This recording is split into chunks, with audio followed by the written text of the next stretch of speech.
नमस्कार, माझी पाककलामध्ये मी मानसी तुम्हा सर्वांचं खूप खूप स्वागत करते. तर आज आहे गुरुपौर्णिमा. गुरुपौर्णिमेच्या सगळ्यांना मनापासून खूप खूप शुभेच्छा. आणि गुरुपौर्णिमे विशेष आज आपण इथे बनवतोय बेसनाचे मस्त दाणेदार असे लाडू. आणि हे लाडू आज मी माझ्या गुरूंना समर्पित करत आहे आणि माझ्या आयुष्यातले सगळ्यात महत्त्वाचे आणि पहिले गुरु म्हणजे माझे आई-बाबा. तर हे त्यांच्यासाठी आज आहे. तर सुरुवात करूयात आपण रेसिपीला. सगळ्यात आधी इथे मी पॅन गरम करत ठेवलेला आहे आणि 1 वाटी इथे बेसन घेतलेलं आहे. पाऊण वाटी तूप घेतलेलं आहे.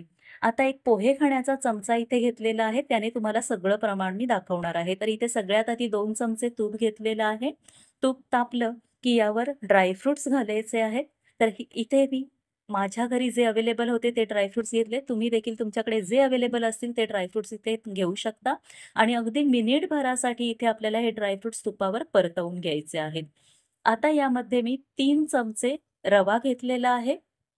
तर रवा देखील आपल्याला 2 ते 3 मिनिटांसाठी इथे तुपावर छान परतवून घ्यायचा आहे. हा रोजचा आपला जो शिऱ्यासाठी आपण रवा वापरतो, तोच रवा आहे. फार अगदी खरपूस भाजण्याची गरज नाहीये. 2 ते 3 मिनिटं परतवून घ्यायचं आहे. आता लगेचच यावर जे बेसन आपण घेतलंय त्यातलं अर्धं बेसन मी इथे आत्ता घालून घेते. तर हे थोडं-थोडं प्रमाण यासाठी सांगतेय मी, की आपल्याला तुपाचं अगदी परफेक्ट प्रमाण यामुळे कळणार आहे. तर इथे आता मिश्रण कोरडं वाटतंय त्यामुळे 2 चमचे तूप मी इथे आता ॲड करतेय. एकसाथ जर का आपण तूप घातलं तर तूप जास्त होईल आणि बेसन इथे कमी पडेल. त्यामुळे इथे थोडं-थोडं करून आपल्याला हे भाजून घ्यायचं आहे आणि तूप ॲड करत जायचं आहे. तर आता इथे 2 चमचे तूप ॲड करून पुन्हा भाजून घेतलंय मी. आता जे उरलेलं बेसन आहे ते देखील इथे मी घालून घेते. सगळं बेसन इथे ॲड करतेय आणि पुन्हा आता मिश्रण कोरडं झाल्यामुळे इथे 2 चमचे मी तूप परत ॲड करतेय. म्हणजे टोटल आतापर्यंत 6 चमचे तूप मी इथे वापरलेलं आहे आणि आता हे व्यवस्थित सगळं मिश्रण आपण मिक्स करून घेऊया. तुपावर छान हे बेसन आपल्याला भाजून घ्यायचंय. तर आता जरी तुम्हाला हे कोरडं वाटत असलं, तरी लगेचच तूप घालण्याची घाई करू नका. कारण नंतर हळू बेसन तूप सोडायला लागतं. तर इथे 6 चमचे परफेक्ट आपण तूप घेतलेलं आणि हे बघा आता बेसन आपल्या इथे तूप रिलीज करायला लागलेलं आहे. तर इथे छान असं हे तूप सुटलेलं आहे आणि या तुपामध्येच आपल्याला आता हे बेसन मस्त खरपूस असं भाजून घ्यायचं आहे.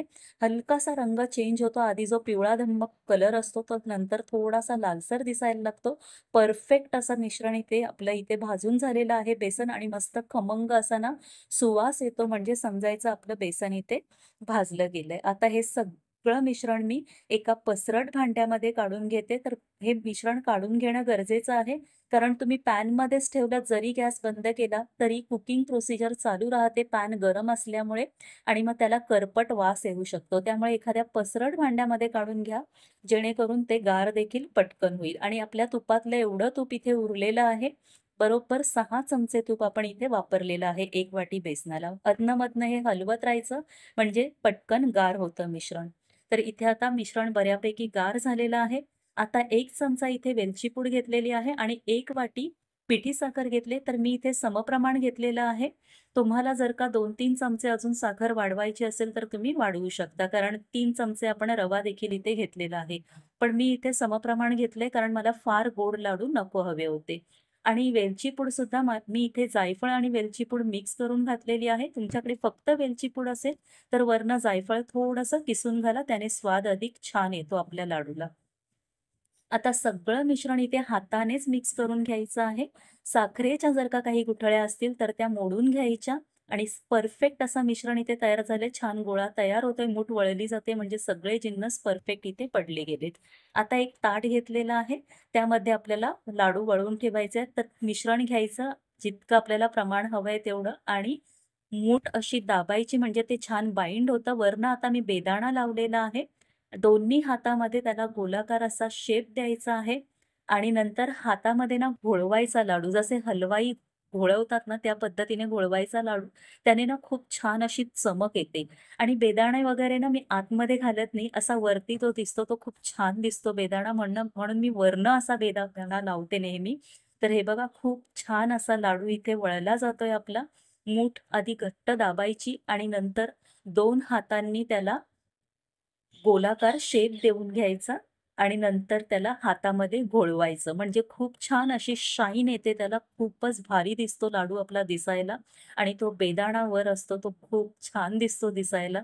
त्यामुळे मी आवर्जून असा वरनं बेदाणा लावते. तर अशाच प्रकारे सगळे लाडू इथे मी करून घेतलेले आहेत आणि खरं सांगू का, मी काही ठरवून प्रमाणे घेतलं नव्हतं, पण मी घेतलेल्या प्रमाणामध्ये अगदी परफेक्ट आपण प्रसादाला जसे 21 इथे लाडू तयार झालेले आहेत. 21 मोदक जसे तयार करतो प्रसादासाठी, तसेच अगदी परफेक्ट 21 लाडू इथे तयार झालेले आहेत आणि माझ्या गुरूंसाठी माझा हा प्रसाद इथे तयार झालेला आहे. मस्त असे दाणेदार हे लाडू तयार झालेत आणि चवीला तर अगदी अप्रतिम असा हा लाडू इथे तयार होतो.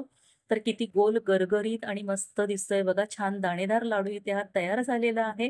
तर मी माझ्या गुरूंसाठी प्रसाद तयार केलाय. तुम्ही देखील पटकन तुमच्या गुरूंसाठी हा प्रसाद तयार करा आणि प्लीज व्हिडिओ आवडला असेल तर व्हिडिओला प्लीज लाईक आणि शेअर करा. त्याचबरोबर चॅनलला माझ्या सबस्क्राईब करायला मात्र विसरू नका. पुन्हा भेटू अशाच एका छानशा आणि नवीन रेसिपीसोबत.